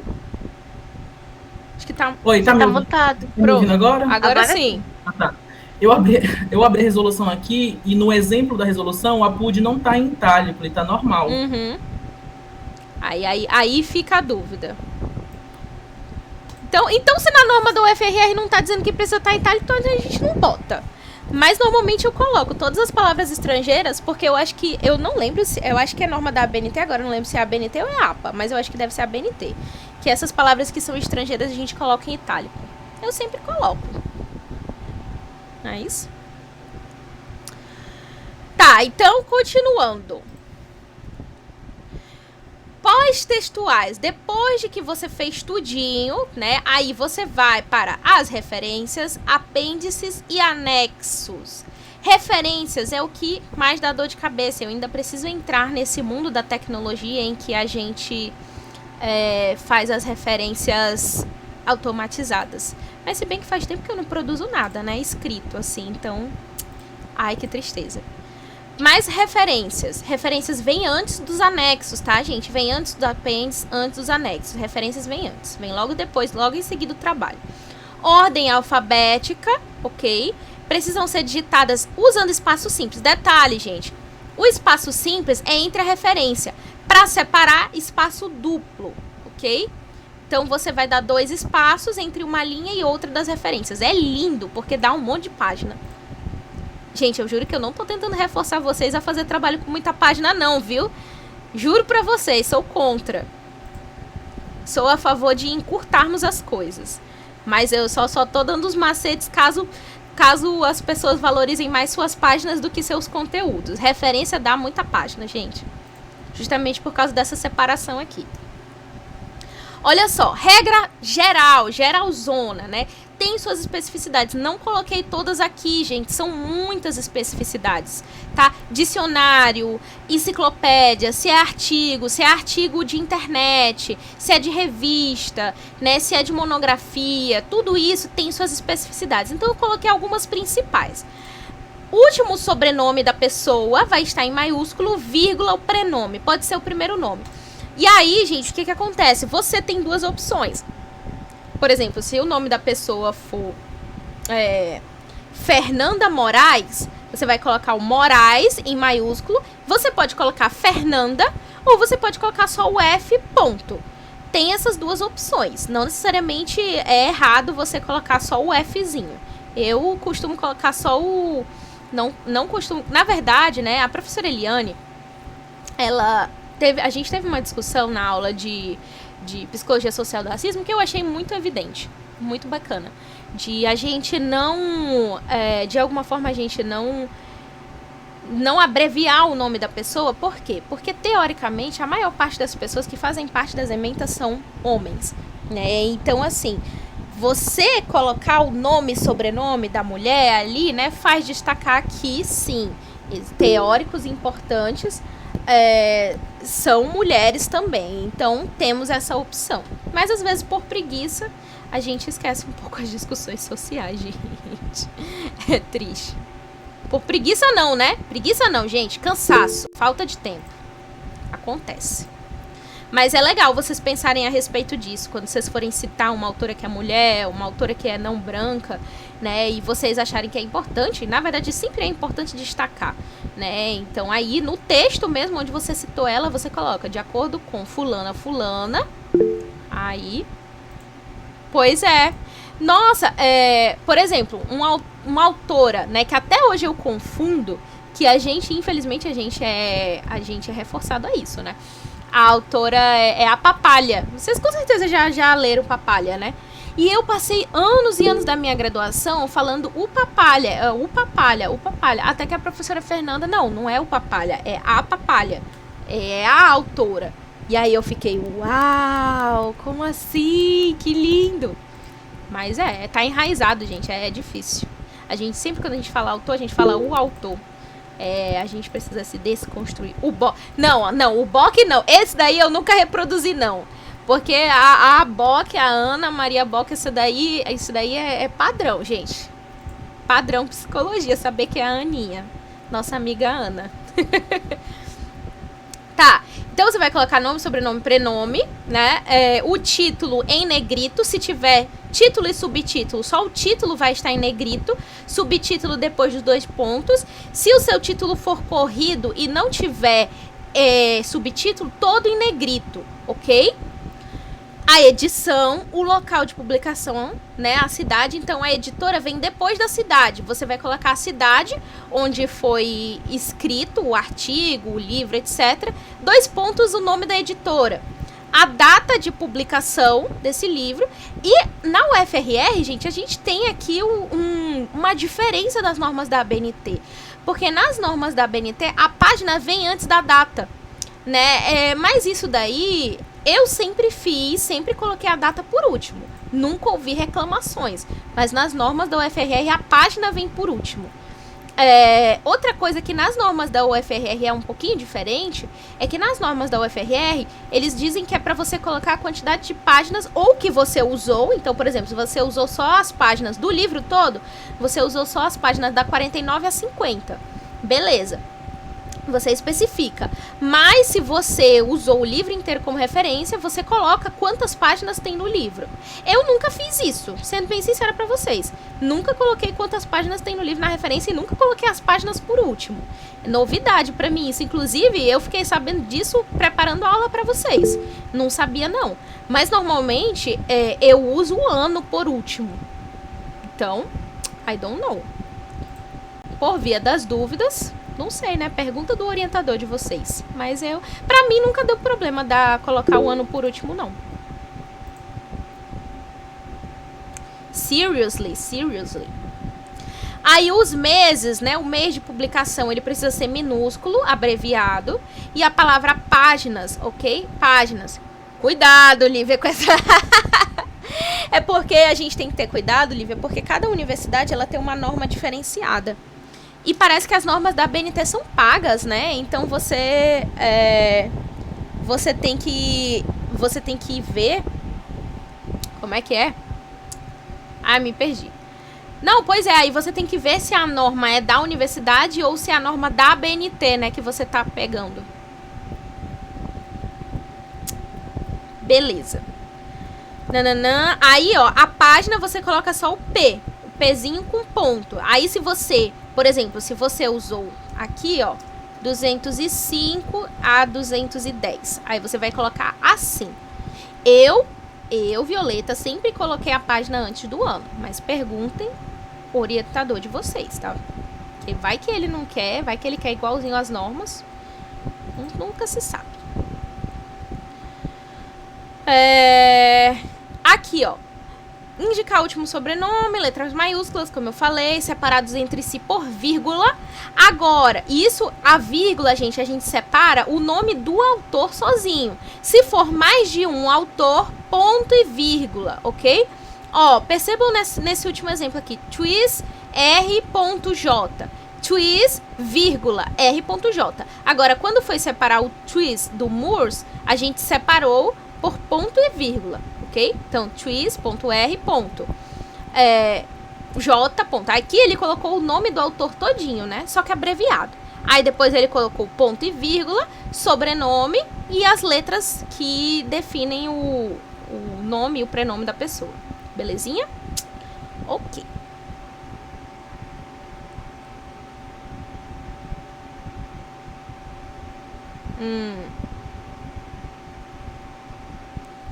Beleza. Ó, olha aqui, gente. Percebam aqui, ó, o Amazônia. Amazônia é o título do capítulo, né? O título do trabalho. Aí ele colocou aqui em negrito. Tá bom?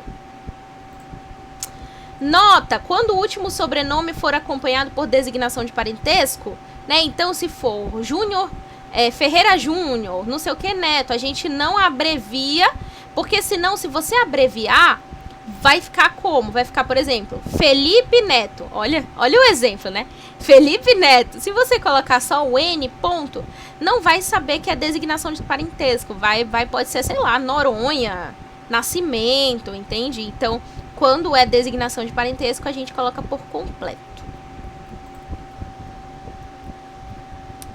Mais de 3 autores. Mais de 3 autores. De 3 autores para cima, você não precisa especificar cada um.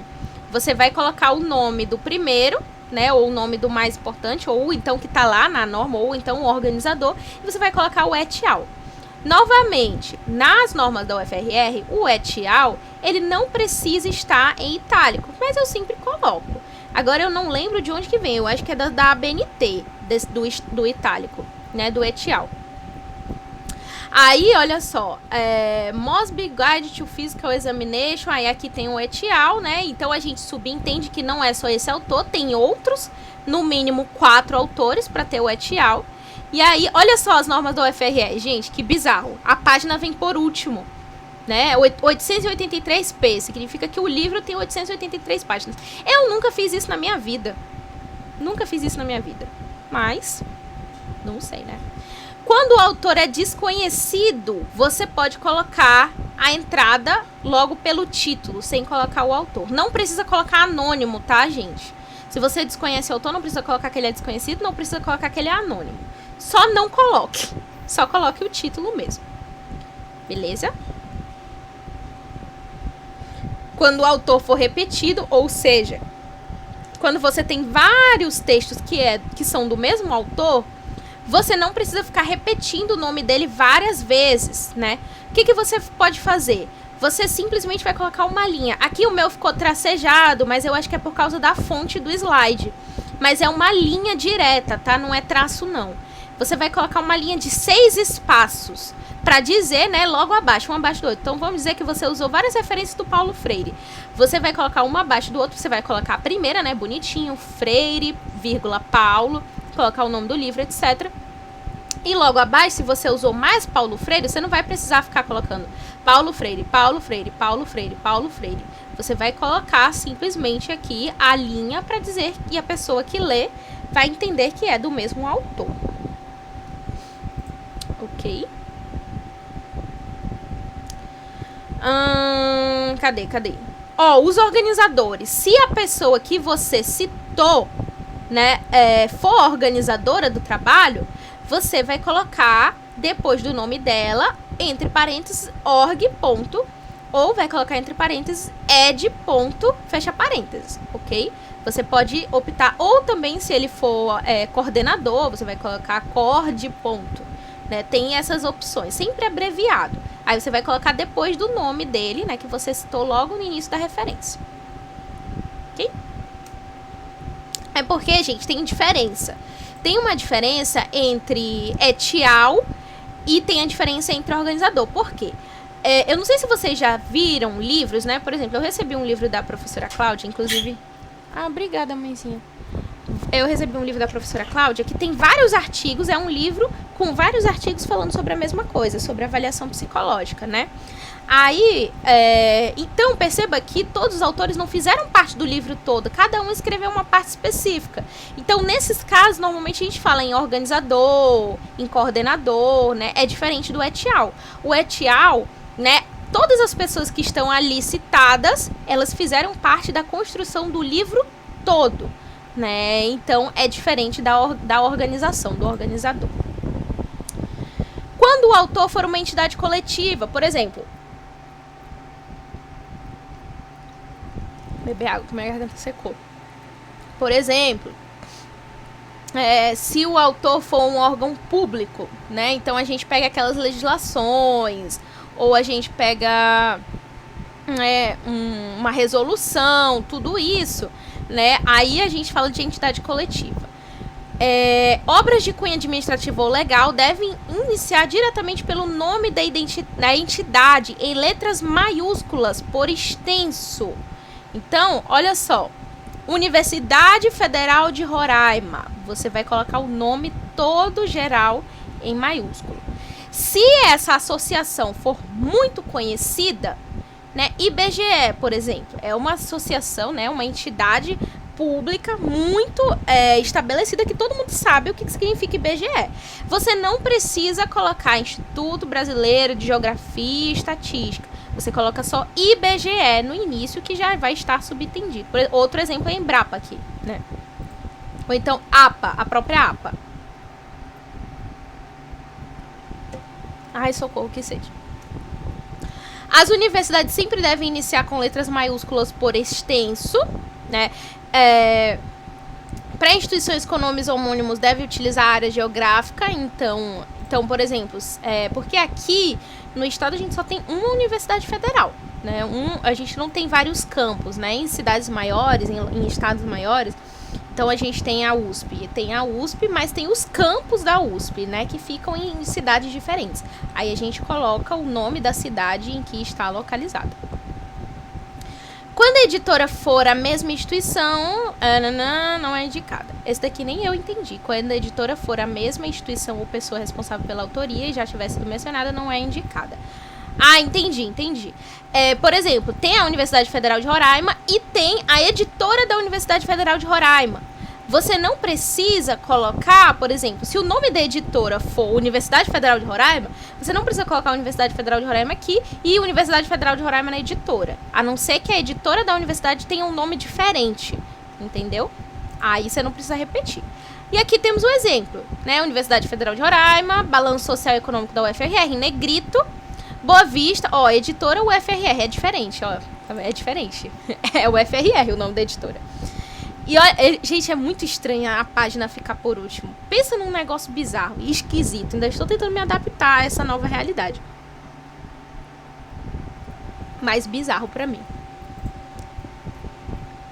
E aqui nós finalizamos. Tcharam!